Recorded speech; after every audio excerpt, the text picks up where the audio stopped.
अस्सलाम वालेकुम, मेरा नाम लाइबा है और मैं किला दार सिंह से आई हूँ। मुझे ग्लासेस लगी थी मेरी ऑलमोस्ट 4.8 लेज़र करवाए यहाँ से मैंने और मेरी अल्हम्दुलिल्लाह कवर 6/6 वीएन कवर हो चुकी है और मेरा प्रोसीजर बिल्कुल पेनलेस था, मुझे पता भी नहीं चला ऑलमोस्ट।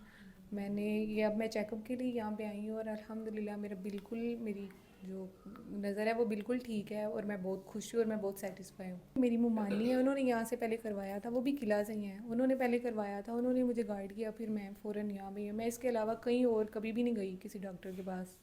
मैं सीधा यहाँ पे ही आई हूँ जब से मुझे पता चला। मुझे ऐसे बोझ मेरी मतलब आइज़ में ऐसे पता चलता था, कोई वज़न ऑल टाइम आँखों में फ़ील, मुझे पेन भी कभी कभी ऐसे सर दर्द भी रहता था। जब से ये मैंने ऑपरेट करवाया मैं बिल्कुल रिलैक्स हूँ, मुझे कोई सर में भी नहीं पेन होता, ना आइज़ में पेन है, पेनलेस है, मुझे पता भी नहीं चला बिल्कुल। Thank you.